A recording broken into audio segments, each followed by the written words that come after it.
¿Cuál es el último libro de su Biblia?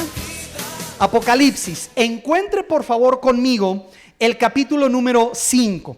Y mientras usted llega allí, vamos a leer juntos esta parte de la escritura. Mira, hay muchas cosas hermosas que aprender. Pero no sé si usted ha escuchado la historia de un hombre rico. Se cuenta por ahí, ¿verdad? Esa historia de un hombre rico que su padre murió y su mamá pues se quedó sola. Estaba ya entrando a una nueva etapa de viudez en la que se iba a quedar solita. Entonces este hombre rico pues quería darle un regalo muy especial a su mamá. Y dice, ¿qué le regalo a mi mamá? Yo quiero darle a mi mamá algo que nadie tenga, algo que sea sumamente especial. Entonces resulta que este hombre encontró por ahí anunciado un perico que era bien famoso, porque este perico sabía decir 4,000 palabras. El perico hablaba 3 idiomas y podía cantar ópera. O sea, este perico era mexicano, bueno, ¿no? Entonces este hombre dice, no, lo quiero para mi mamá, ideal, porque es muy platicadora mi mamá. Entonces voy a comprar un perico que hable 4,000 tenga un vocabulario de 4,000 palabras, 3 idiomas y canta ópera. Junta el dinero y logra comprar el perico y se lo manda a su madre por un envío, una paquetería. Y entonces le llega a la mamá el perico y al otro día este hombre le llama a su madre sumamente orgulloso y le dice, mamá, ¿qué te pareció el perico? Y ella contesta, estaba delicioso, hijo, muchas gracias. No había oído esa historia, algunos sí. ¿Qué ilustra la historia? Que a veces hay un montón de cosas para las que ni sabemos cuál es el propósito. No sabemos para qué son. Y entonces las usamos como se nos ocurra o como alguien nos dice que debe de ser, pero no sabemos realmente el propósito de las cosas. Una mujer le enseña a su hijo a cocinar un jamón en Navidad, y usted sabe que se compran esos paquetes grandes de jamón o una pierna, y le enseña a su hija que para meter el jamón al horno antes siempre le tiene que cortar las 4 orillas al jamón y meterlo al horno, si no, no queda bien. Y un día a la hija se le ocurre preguntarle, oye mamá, ¿de dónde sacaste esa enseñanza? Pues tu abuela me la enseñó, me dijo que siempre habría que cortarle las orillas al jamón. Y entonces se les ocurre a la mamá y a la hija ir a buscar a la abuela y preguntarle, oye abuela, ¿de dónde sacaste la idea que hay que cortarle las orillas al jamón? Pues a mí me la enseñó mi mamá. Y sucede que la bisabuela todavía vivía y fueron con la bisabuela a preguntarle, oye bisabuela, ¿de dónde sacaste esa idea de cortarle las orillas al jamón? Dice, no, pues sencillo, antes teníamos hornos tan chiquitos que no cabía el jamón. Y entonces se le cortaba las orillas para que entrara al horno. Pero la idea se pasó que eso hacía más rico el jamón, ¿no? No sé cuántas hermanas cortan un pepino y les cortan las orillas y luego ¿qué hacen? ¿Por qué? Oh, es que se le quita lo amargoso, hermano. ¿De veras? Así, no estoy retando sus artes culinarias, solo estoy diciendo, ¿de veras? ¿De dónde sacamos la idea que cortar? El punto es, montones de veces nosotros hacemos cosas que ni entendemos cuál es el propósito, pero déjame decirte algo, y eso es de lo que vamos a estudiar el día de hoy, sumamente importante. Se pone chistoso cuando se trata de un perico, de un jamón o de un pepino. Ni sabemos por qué hacemos las cosas, pero las hacemos. Pero puede ser sumamente serio vivir y no saber por qué, no saber para qué. He conocido gente que se levantan temprano a trabajar, llevan 15 años en el empleo que tienen, fieles, buenos trabajadores, literalmente lo puedo decir así, se matan trabajando por la familia, por obtener el dinero, y algunas de esas personas no saben realmente por qué lo están haciendo. No hay un sentido de propósito en su vida. Y algunos de ustedes que han estado en esa condición o que conocen gente que ha estado en esa condición, saben que es algo de lo peor que puede pasar en la vida de una persona. No tener sentido de propósito, no saber por qué estoy en esta tierra. La verdad estoy aquí para chambear, ganar dinero, comer y luego seguir chambeando. Y después de 50 semanas de trabajo, descansar una semana. Para eso estoy aquí, para tomar una carrera, matarme en la carrera y ser el mejor en mi carrera y ganar dinero. ¿Y luego qué? ¿Por qué estoy en esta tierra? Y esa pregunta es tan profunda que muchos mejor preferimos evadirla y pensar en el jamón, ¿verdad? Y pensar en el pepino y un perico. Porque es tan profunda que puede arruinarte la vida si no tienes una respuesta para esa pregunta, o tan profunda que te puede transformar la vida dependiendo la respuesta que tengas para esa pregunta. Así que, mis amigos ateos, mis amigos materialistas, la verdad del asunto es: ¿cuál es el sentido de la vida? Si tú no crees en Dios, estás en tu derecho. Vivimos aquí en México en un país libre, te amamos. Pero si tú eres ateo, eres materialista, eres nihilista, eres una persona que no crees en nada, agnóstico, la pregunta del millón siempre es: ¿cuál es el sentido de la vida entonces? Si tú crees en la evolución, ¿cuál es el sentido de la vida? Solo morir, nacer, reproducirse, crecer, reproducirse y morir, y ya pasar los genes, y ya no hay otro sentido en la vida. Esa pregunta profunda, depende cómo la contestas. Eso es lo que permite que lo que haces en cualquier día determinado tenga sentido y significado, o no tiene nada de sentido, y entonces vas a caer en un hartazgo, en una desesperación, en una frustración que lleva a mucha gente a terminar con su vida, al suicidio. Si esta vida no tiene significado, ¿por qué vivimos? Si no hay un propósito mayor a la matada que me doy trabajando para sacar adelante a mis hijos, si no hay un propósito mayor, ¿por qué hacemos todo lo que hacemos?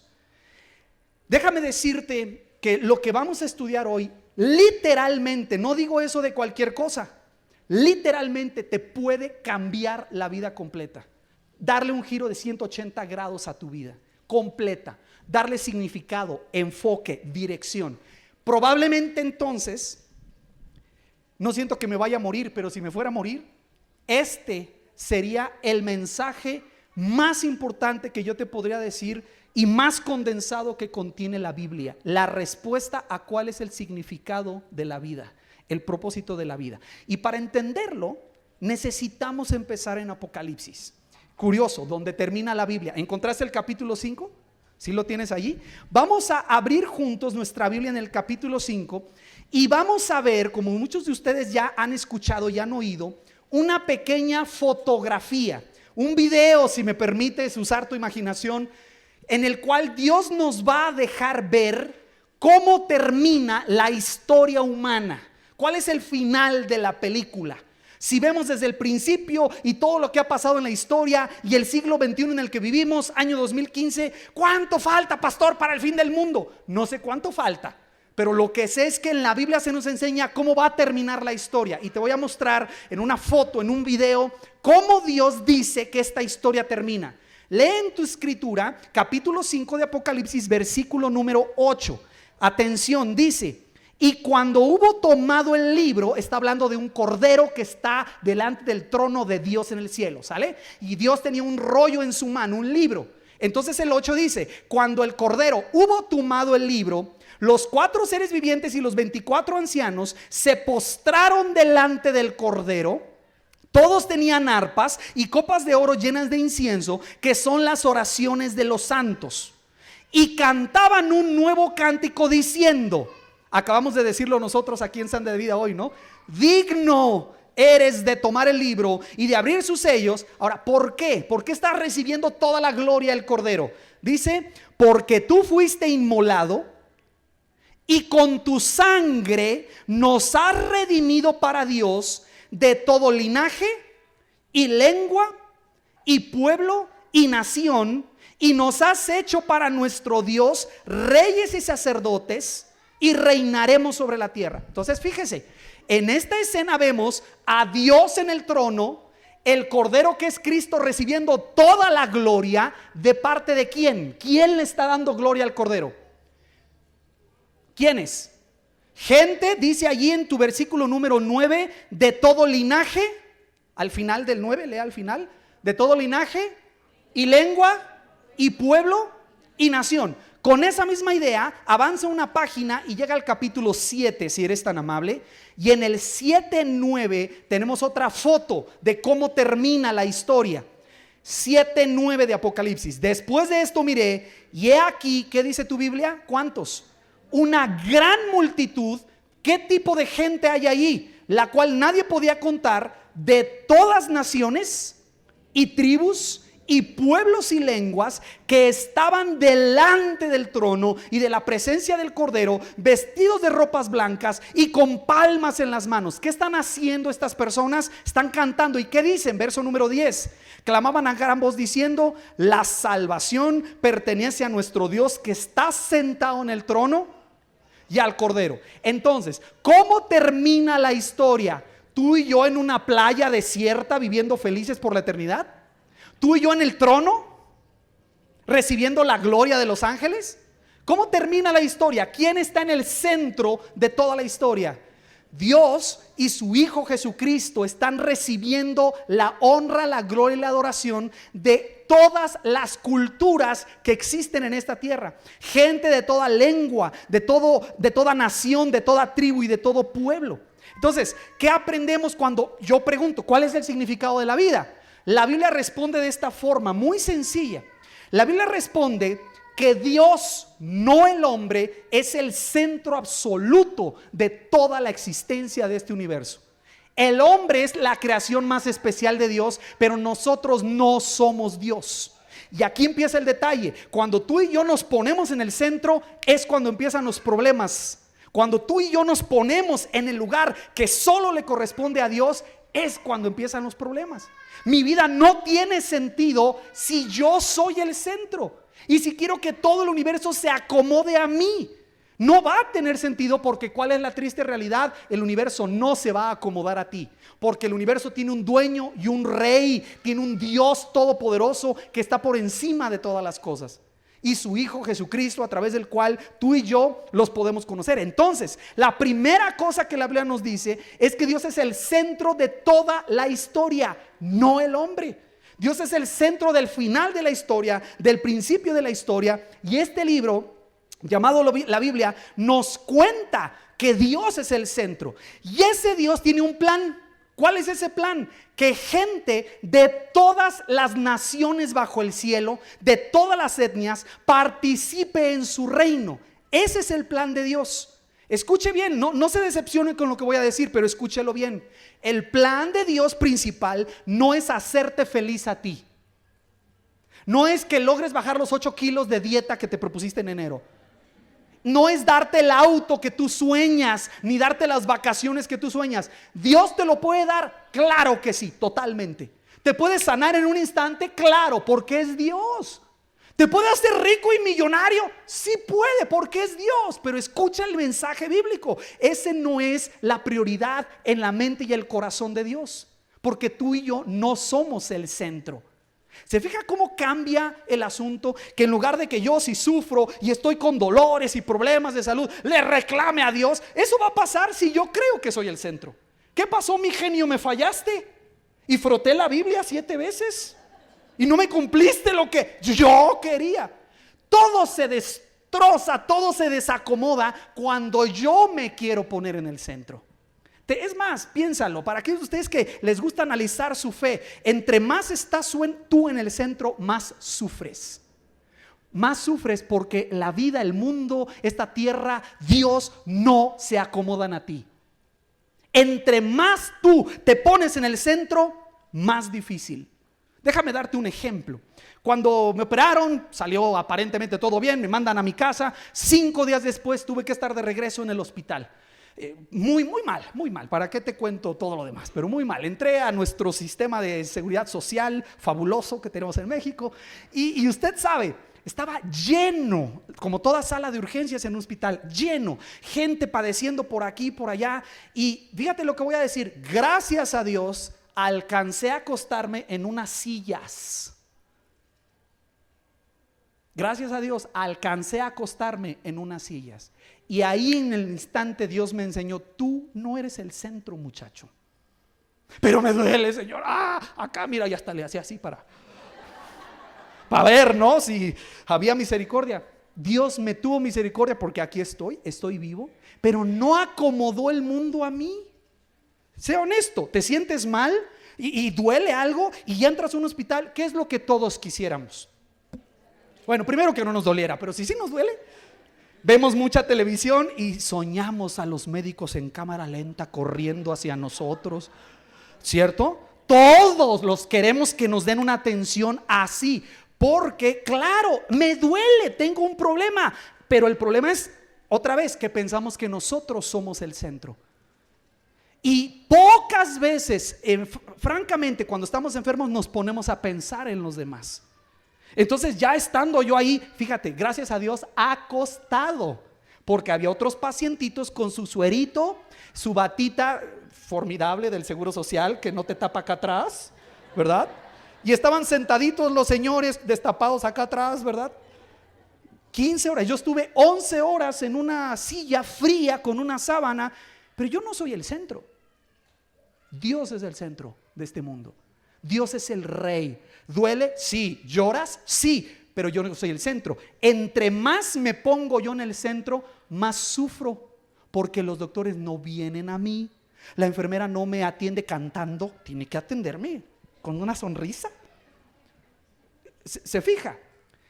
Entre más estoy en el centro yo, menos me gusta el clima, porque no me checa el clima. Menos me gusta lo que otros hacen, porque a mí no me gusta. Entre más egoísta soy, más sufro, porque este mundo y esta vida y el plan de Dios no existen para ti.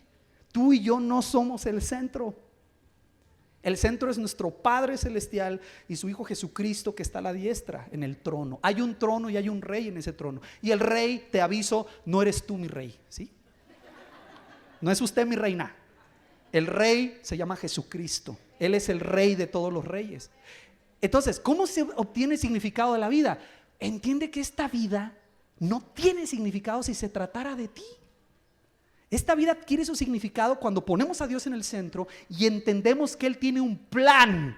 Y ese plan consiste en llevar a personas de todas las etnias de este planeta a que estén con Él en ese día de la redención, en su trono, delante de su presencia, y le llevemos gloria y digamos: bravo Dios, qué obra maravillosa hiciste, cómo nos creaste, cómo hiciste el mundo, bravo Dios. En lugar de estar pensando yo, no puedo aplaudir porque no traigo pandero, Señor, no, yo no voy a participar de la alabanza, está muy fuerte. ¿Quién de ustedes ve a las personas en el trono de Dios preocupados por ellos?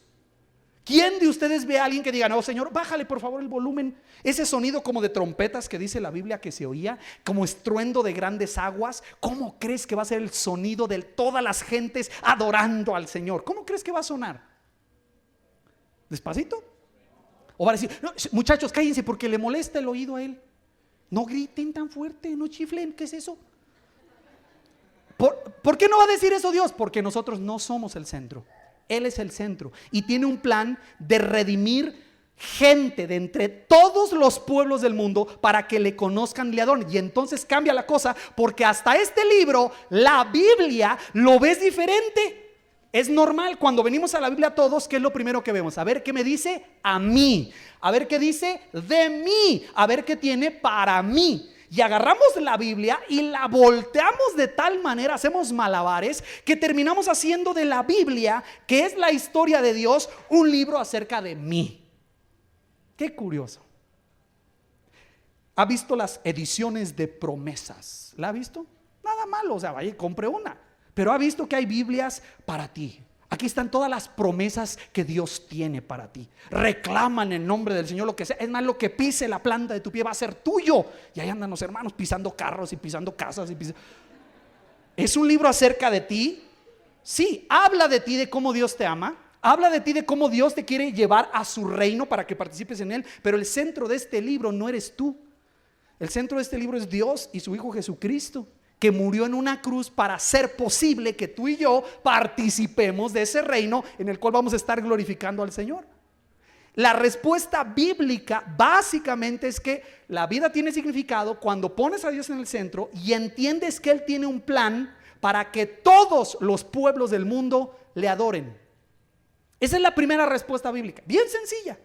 Dios es el centro de todo, no tú ni yo. Sí nos ama, sí quiere hacernos personas que gozamos, sí dio a su hijo por mí, murió en la cruz por mí, sí, pero ¿para qué? Para que yo pueda estar en ese reino de Apocalipsis ahí, cantándole a él y diciendo: Señor, bravo, cómo tomaste mi vida deshecha, despedazada de significado y le diste sentido, la cambiaste, salvaste mi matrimonio.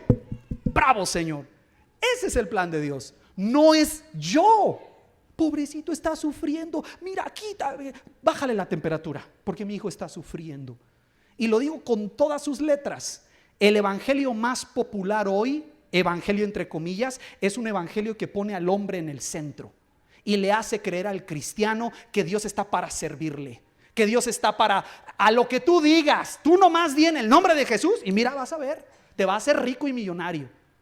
Y lo digo, insisto, con todas sus letras, y qué bueno que esto está grabado. Eso es un evangelio falso. El evangelio genuino pone a Dios en el centro, no al hombre.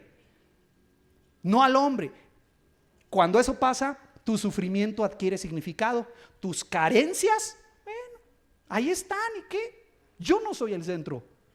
Dios no existe para hacerme feliz. Así que si un día sufro, la palabra del Señor, mi Biblia dice que a los que aman a Dios, todas las cosas les ayudan a bien. Pero termina el texto, ¿se acuerda al final? No, ¿verdad? Ese no nos acordaron. Yo nomás me acuerdo de ese pedazo, hermano, es que es el más chido.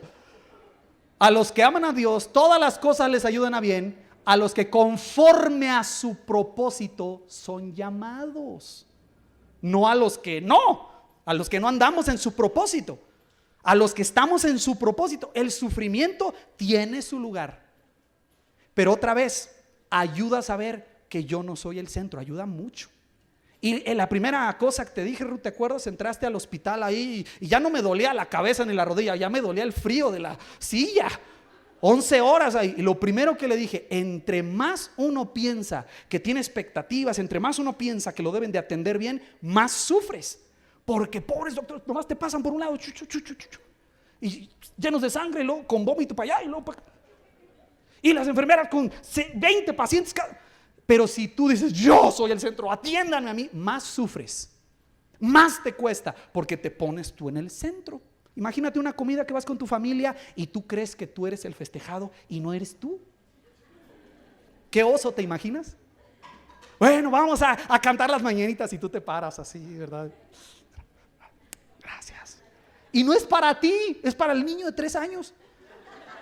¡Qué oso! Que lo abra y tú agarras el regalo y no es para ti. Qué quemadota, ¿no? Es lo mismo con nuestra vida. Cuando no entendemos que Dios es el centro, nuestra vida se desvía tanto. Tu matrimonio piensas que es para ti, y los bienes que Dios te da piensas que es para ti y quieres más, y te quejas porque no tienes algo, te duele aquello. Si Dios es el centro, todo adquiere significado. Segunda respuesta que nos da la Biblia cuando nosotros queremos saber cuál es el significado de la vida. Bueno, hay una respuesta muy sencilla. Y vas a ir de Apocalipsis a un libro que se llama Romanos. Pablo le escribe a los romanos. En el capítulo número, bueno, si estás en Romanos, hazme un favor, abre el 8. Nada más te quiero enseñar ese versículo. Romanos 8, verso 28. 8:28. Y sabemos que a los que aman a Dios, fíjate, a los que aman a Dios. Amar a Dios es ponerlo en primer lugar. Ponerlo en primer lugar. A los que aman a Dios, todas las cosas les ayudan a bien. Esto es, a los que conforme a su propósito son llamados. Ahora sí, capítulo número 10, por favor, versículo número 13. Sucede que si el plan de Dios es tener gente de todas las culturas del mundo en ese reino para adorarle a través de Jesucristo por la salvación, si ese es el plan de Dios, bueno, tenemos un detalle. En Romanos 10 se nos explica lo siguiente. Romanos 10:13. ¿Cómo le hace Dios para llevar a cabo este plan? Fíjate la respuesta bíblica, ¿ok? Bien sencilla. Verso 13. Porque todo aquel que invocar el nombre del Señor, ¿qué dice? Bien, entonces, ¿cómo puede una persona indígena en la selva amazónica llegar a ese reino? ¿Qué necesita hacer? ¿Venir a Senda de Vida los domingos a las 10:30? ¿Qué necesita hacer según Romanos 10:13? Invocar el nombre del Señor. ¿Y qué va a hacer el Señor? Salvarlo. ¿Está fácil o no? Todo lo que tiene que hacer es invocar. ¿O se tiene que ir de rodillas a algún lado? ¿Tatuarse algo? ¿Dar dinero, el celular, la cartera, los aretes de oro? No, invocar el nombre del Señor y va a ser salvo. Ahora, ¿qué se ocupa para que eso suceda? Versículo 14. Lea con atención. ¿Cómo pues invocarán a aquel en el cual no han creído? Entonces usted se acuerda de esto. Para que esa persona de la tribu X en el Amazonas invoque el nombre del Señor, ¿qué tiene que hacer primero? Creer en Él. Bueno, y si sigo leyendo el verso 14, ¿y cómo creerán en aquel de quien no han oído? Entonces, para que ese indígena invoque el nombre del Señor, necesita creer en el Señor. Pero para creer necesita primero oír del Señor. Siga leyendo su versículo número 14. ¿Y cómo oirán sin haber quien les predique? Fíjate, la secuencia es bien simple.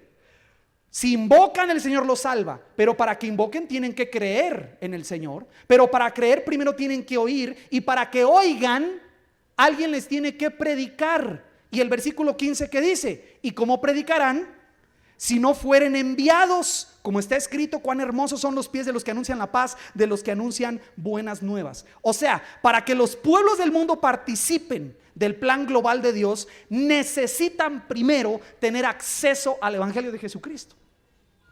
Si no tienen acceso, fíjate qué tremendo, la salvación ya está ahí. Cristo ya murió, dejó su Espíritu Santo, dejó una Biblia, dejó una iglesia.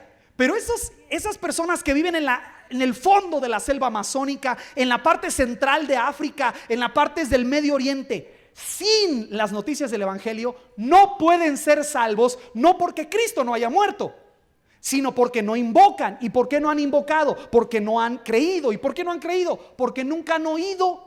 ¿Y por qué no han oído? Porque no hay quien les predique. Entonces el plan como que se empieza a completar. A ver, el plan consiste en poner a Dios en el centro.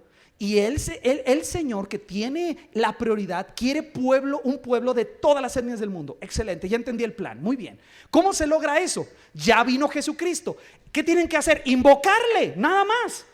Pero para invocar primero tienen que creer, y para creer tienen que haber oído, y para que oigan tiene que haber quien les predique. Y si no hay quien les predique, nunca van a oír, y si nunca oyen no van a creer, y si no creen nunca van a invocar. Se van a seguir inclinando ante un madero. Van a seguir temiendo a los demonios que están dominando la brujería en su religión. Van a creer en dioses falsos. ¿Por qué? Porque no han oído. Entonces, la realidad en la que vivimos hoy, amados hermanos, es que hay por lo menos 2,000 millones de personas que están en lugares donde hay poco acceso o nulo acceso a las noticias del evangelio. Entonces aprendemos que Dios no ve países, Dios ve grupos étnicos, estos grupitos de personas que tienen el mismo idioma, la misma cultura, a veces el mismo origen, la misma religión, tienen identidades propias. Dios ve esos grupos y quiere gente de esos grupos en su reino. Dios no ve países, ve esas culturas. Dios no piensa solamente en perdidos e inconversos, piensa en personas con acceso y personas sin acceso. Entonces aprendemos que no es lo mismo tener acceso al evangelio a no tener acceso al evangelio. ¿México está necesitado del evangelio? ¿Sí o no? Sí. ¿México tiene acceso al evangelio? Sí. ¿El Medio Oriente, por ejemplo, Arabia Saudita, tiene necesidad del evangelio? Sí. ¿Tienen acceso al evangelio? No. No hay acceso porque no hay quien les predique. ¿Se fija? Entonces, eso nos lleva obviamente a las partes más claras de que si Dios tiene un plan de redimir un pueblo de entre todas las etnias del mundo, y eso se logra llevando el evangelio, pues la tercera respuesta que viene a esta pregunta, ¿cuál es el propósito de la vida? Es que escúchalo bien, Tú le entregas tu vida a Cristo, le dices, Señor, sálvame, perdóname. Lo invocas y Él te salva. ¿Cuántos de ustedes les ha tocado que en el momento que entregan su vida a Cristo, ustedes son arrebatados al cielo? Señor, sálvame. Y dice, Señor, sí, te voy a salvar. Y te da vida eterna. Y pum, desapareces de aquí. ¿Alguien le ha pasado eso? Obvio que no. Entonces, ¿por qué estamos aquí? ¿Qué estamos haciendo aquí? ¿Qué sentido tiene la vida si ya soy salvo? ¿Qué sentido tiene vivir aquí, batallar con lo que batallamos si yo ya soy salvo? Jesús con sus discípulos se los explica así. Ustedes lo han oído en Mateo 28. No lo busques y escúchalo. Jesús se acercó entonces a ellos y les dijo: se me ha dado toda autoridad en el cielo y en la tierra. Por tanto, vayan y hagan discípulos de todas las naciones, bautizándolos en el nombre del Padre y del Hijo y del Espíritu Santo, enseñándoles a obedecer todo lo que les he mandado a ustedes. Y dice Jesús: les aseguro que estaré con ustedes siempre hasta el fin del mundo. Siempre voy a estar con ustedes. Pero la orden que les da a sus discípulos cuando el Señor se va no es: muchachos, quédense aquí, ahorita regreso, escóndanse mientras. Gracias, hermano. No es esa la orden. La orden es: muchachos, yo voy al Padre, pero ustedes vayan y hagan discípulos de entre todos los pueblos del mundo. O sea, la iglesia, nosotros, somos el instrumento más poderoso y principal que Dios tiene para que vayamos y les hablemos del evangelio a los que no han oído, para que crean, invoquen y lleguen a ser parte del pueblo de Dios. Por eso estamos aquí. Ay, hermano, yo pensé que estaba aquí para que Dios me hiciera feliz. Bueno, ya ves que no. Vas a ser feliz seguramente si sigues a Cristo y pones a Jesús en el centro de tu vida. Es lo más feliz que vas a poder ser en esta tierra. Pero tú no eres el centro. Estamos aquí porque somos la fuente principal de la misión de Dios y la fuerza principal de la misión de Dios.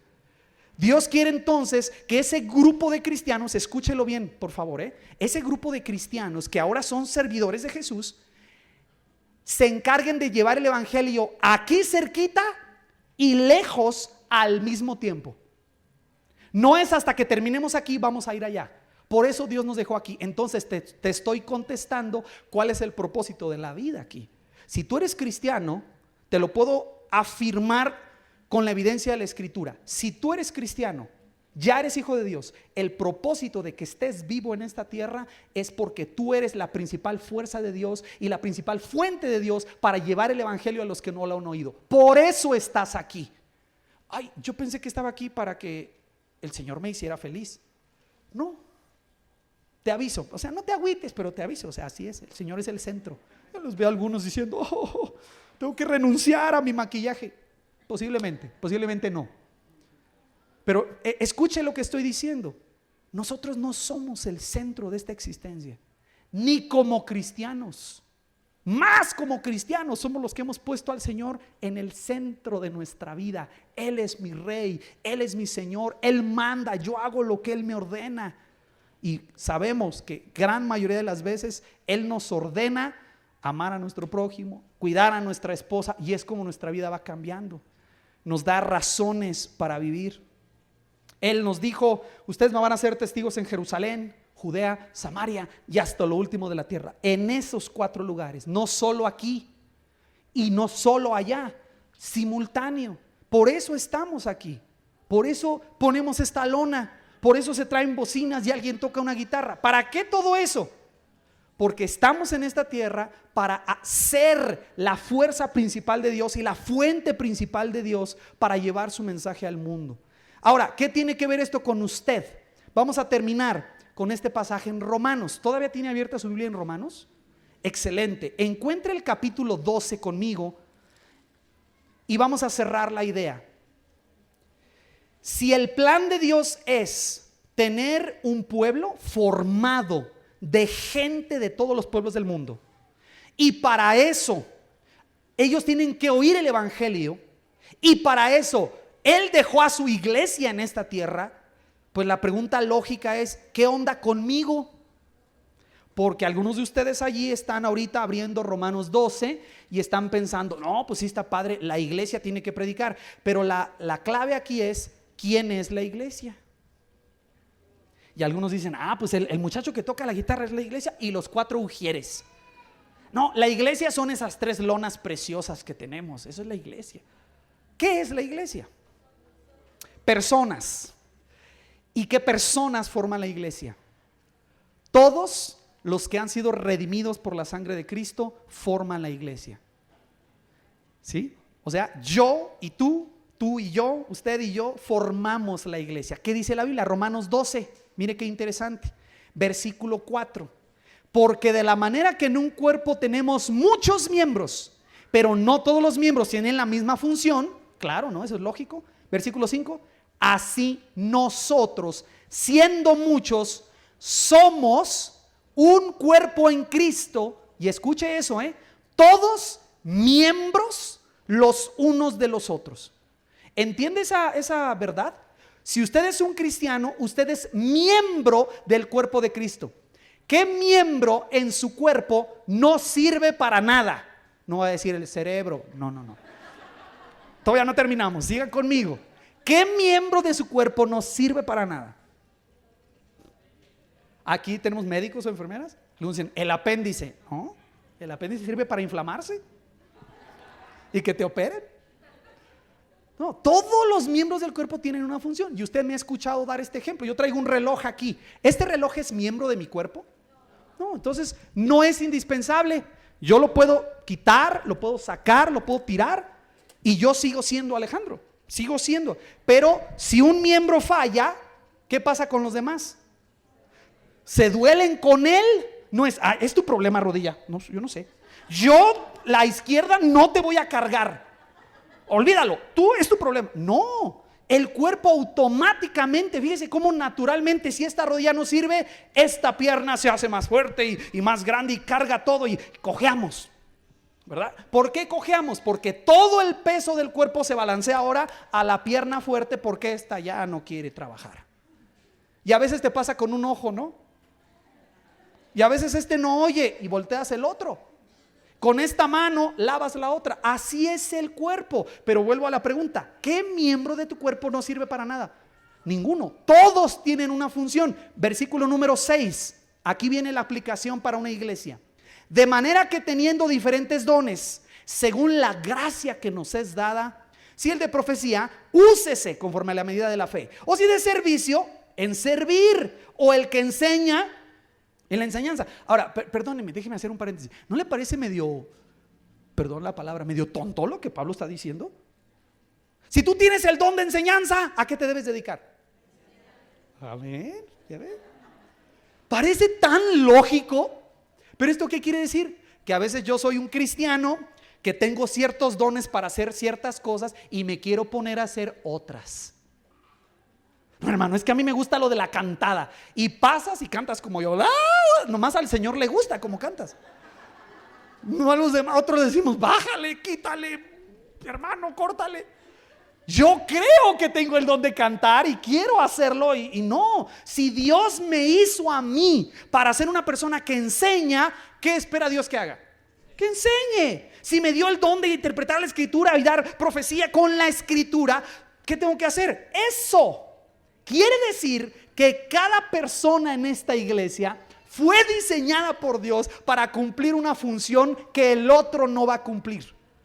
Tú fuiste diseñado como miembro del cuerpo de Cristo para cumplir una función que es única para ti. El versículo sigue diciendo, el versículo 7, o si de servicio en el servir, o el que enseña en la enseñanza, el que exhorta en la exhortación, el que reparte con liberalidad, el que preside con solicitud, el que hace misericordia con alegría. O sea, cada persona en el cuerpo de Cristo tiene una función que cumplir en el plan de Dios para establecer un reino formado de todas las etnias del mundo. Cada persona, no solo el pastor, no solo el músico, no solo el ujier, cada persona. Todos tenemos una función única. Entonces escucha lo que voy a decir. Tú fuiste creado por Dios para cumplir una función tan única que nadie más puede repetir. Y Dios te dio dones específicos, experiencias, profesión específica, un género específico para que lo uses para el propósito de Dios, no para tu propia vida. Te puedo hacer unas preguntas. ¿Sabes cuál es tu don espiritual? Y algunos dicen, ¿qué es eso de don espiritual? Mi don es mi esposo. ¿Es mi don? No. Sé que es un chiste retardado, pero no estoy hablando de eso. Estoy hablando de cuál es el don espiritual que Dios te dio. El don espiritual es una habilidad sobrenatural dada por el Espíritu Santo para edificar el cuerpo de Cristo, que se hace de una forma sobrenatural. Y si algunos de ustedes dicen, hermano, yo no lo sé, no te preocupes, vas a encontrar cuál es tu don. Pero la función, el propósito de la vida es que tú sirvas al Señor de acuerdo a ese don. Otra pregunta: ¿qué es lo que más te gusta hacer? O sea, que tú hasta pagarías con tal de hacer eso. Dormir no cuenta, ¿sale? Ni comer, porque esas son funciones. Aquí estoy hablando, ¿qué es lo que más te apasiona hacer? Estar con gente, estar sin gente, estudiar, cantar, la música, artes, ayudar personas. ¿Qué es lo que más te apasiona hacer? Y esa es la forma única en que Dios te ha creado, y Él quiere que lo uses para su gloria. ¿Cuáles talentos o habilidades naturales tienes? Aquí tenemos muchachos y hermanas que nacieron con la habilidad de cantar. Y yo puedo estar ensayando 5 años y nunca le voy a llegar a ellos porque nacieron con eso. Y según la Biblia eso es dado por Dios. Entonces, ¿qué habilidades naturales tienes tú con las que naciste?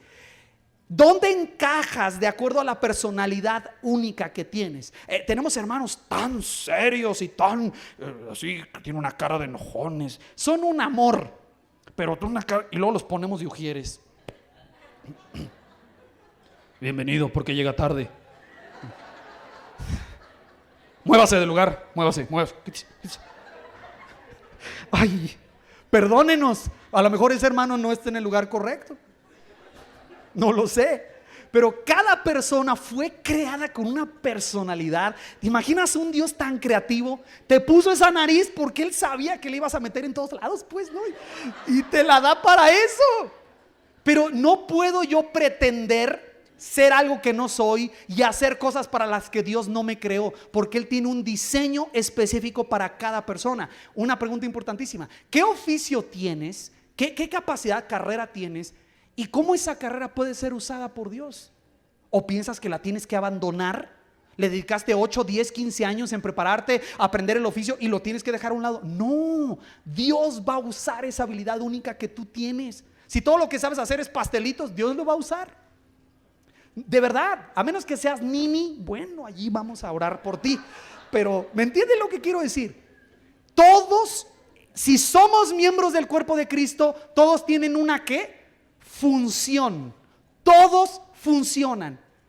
El objetivo entonces es entender que tú eres único, no hay nadie que es como tú, y Dios en su gran plan tiene un lugar perfecto donde tú vas a encajar. Perfecto. Donde te vas a sentir pleno, lleno, que eso es lo mejor que hay en el mundo, porque Dios te diseñó para hacer eso. Qué triste que puedes pasar 5, 10, 20 años de tu vida tratando de encontrar ese propósito en una cosa que ni te gusta.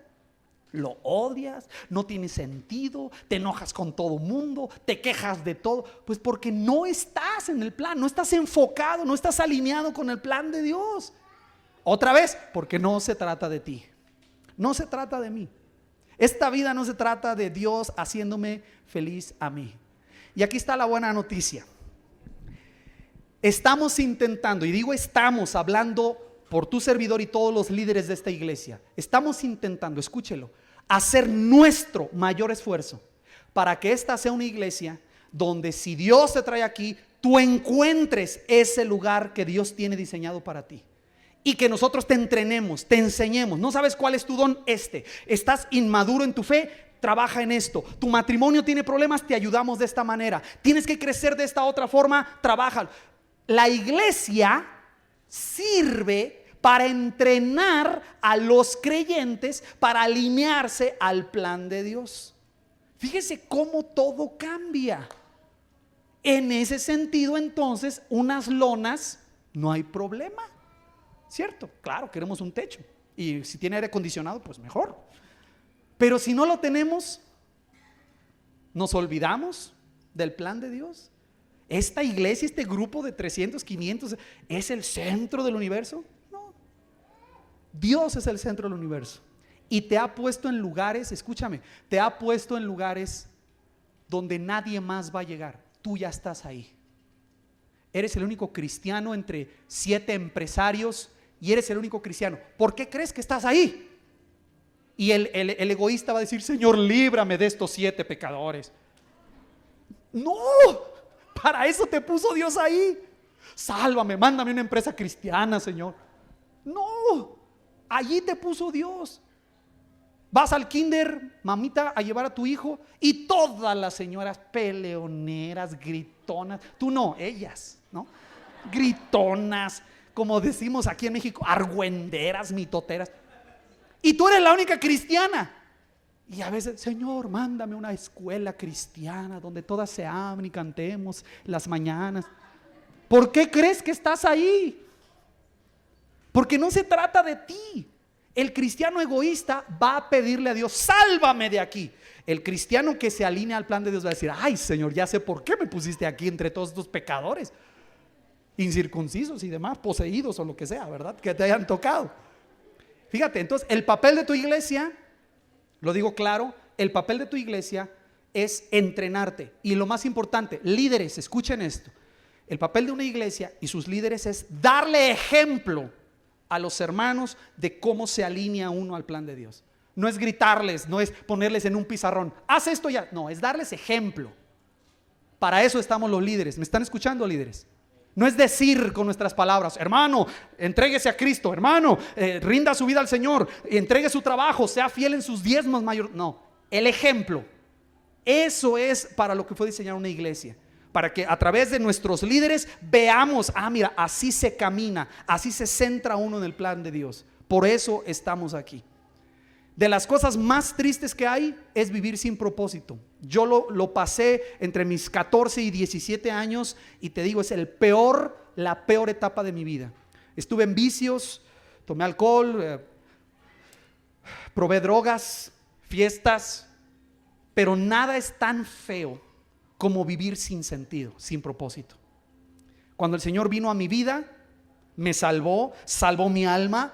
Tengo fe que no voy al infierno. Él me rescató, me compró con su sangre. Pero escuche, lo que revolucionó mi vida es que el Señor me dio propósito. Ahora sí, chiquito, ya te saqué de todo eso. Mira, ahora vas a hacer esto y vas a vivir para esto, y esta es la razón de tu vida. Hermano, cambia todo, porque ahora entiendes que hay un propósito. Mucha gente está desesperada porque no le encuentra el chiste, pues. Se levanta a trabajar temprano, llega bien cansado en la noche, se duerme y al otro día lo mismo. Y al otro día lo mismo. Años y años y años. Nada más cambia el turno de quejarnos del presidente en turno, ¿no? Eso es todo, pero lo mismo. Y te digo de hecho, si tú vives así y eres honesto, esa vida sin significado lleva a la desesperación, a la desolación. La Biblia nos da la respuesta a una de las interrogantes más importantes en la vida. Nos da un sentir de propósito, de significado. Decía un pastor que más gente falla en su vida por falta de propósito que por falta de talento. Más gente falla en su vida por falta de propósito que por falta de dinero o por falta de salud. Es el hecho de no entender por qué estamos en esta tierra. Y nos comprometemos públicamente delante de ustedes, tu servidor y el liderazgo de esta iglesia, vamos a esforzarnos por ser una iglesia donde, si Dios te trae, tú vas a descubrir el propósito único que Dios tiene para ti y te vamos a ayudar a cumplirlo. Y por experiencia y testimonio de miles de creyentes en la historia, hacer eso es cuando uno realmente es feliz. Cuando estás centrado en el propósito de Dios, no en los tuyos. Y quiero invitarte, varios de ustedes han estado oyendo de esto por varios domingos con nuestros maestros, nuestros predicadores, y han estado escuchando que Dios les ha estado hablando, y fuerte. ¿Qué significará para ti? Empieza donde estás, ¿qué te parece? Ve esta semana y toca la casa, la puerta de tu vecina que nunca has tocado. Nos hemos quejado de ellos, Ve y toca la puerta y nada más dile: señora, usted me avienta la basura, pero voy a orar por usted. Señora, su perro se hace aquí en mi patio, pero la amo, voy a orar por usted. Algo haz. Habla con tu patrón, con tu jefe inmediato. No te enojes con el colaborador de tu trabajo. Haz algo distinto, porque para eso te ha puesto Dios.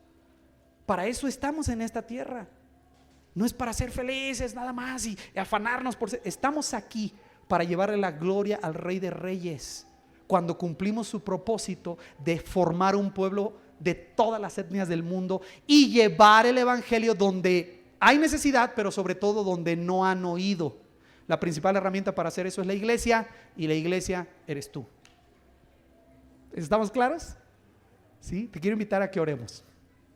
Señor, te doy las gracias porque esta respuesta que tú has dado a nuestra vida no la puede dar nada más, no la puede dar el dinero, no la puede dar otra persona, una pareja, no puede contestar esa pregunta. No vivimos en esta tierra por nosotros y para nosotros. Vivimos en esta tierra por tu gracia y tu misericordia. Tú eres el centro de toda la vida del universo. Tú eres el centro de esta tierra, eres el centro de la Biblia, eres el centro, la cabeza de esta iglesia.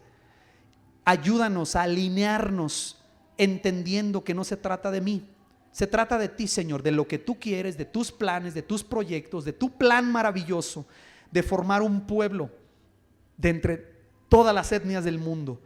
Gracias porque nos permites vivir en este tiempo en el que hay grande necesidad, con millones de personas que no tienen posibilidades de escuchar tu evangelio. Pero gracias porque has dejado tu iglesia con el Espíritu Santo, que le capacitas para ser discípulos, y que cada discípulo tome su lugar en este plan maravilloso. Oro por mis hermanos, mis hermanas, oro por los muchachos, los universitarios, por los hermanos que tienen su empleo. Que nos ayudes a comprender que hay una razón por la que me has dado estos contactos. Hay una razón por la que tengo estas experiencias, esta carrera, este trabajo. Gracias por el lugar en el que vivimos, por los vecinos que tenemos. Tienes un plan que solamente yo puedo cumplir porque fue diseñado para cada uno. Ayúdanos a integrarnos de tal manera en tu iglesia que podamos aprender, ser entrenados, ser enviados para ser testigos aquí en Jerusalén y hasta lo último de la tierra. Por algo nos has puesto. Oro por las personas que estás preparando para enviarlos a lo último de la tierra. Están aquí hoy y tú has puesto en su corazón esa semilla que estás empezando a regar para hacer crecer. Oro que les muestres que no están equivocados. Tú los vas a llevar a lugares donde no hay quien predique. Y oro que uses esta iglesia como la plataforma, como el cuerpo que les envía para que tu nombre sea glorificado. Confirma en sus corazones que ellos han sido llamados a dejar todo para seguirte a ti e ir a otros países. Confirma a los que quedamos aquí que somos el sustento, el sostén material, moral, espiritual de esos hermanos. Confirma a aquellos que estás llevando a Judea, a nuestro México. Confírmale, Señor, a los que vas a llevar a Samaria, esos lugares cercanos pero lejanos en cultura, distantes de nosotros.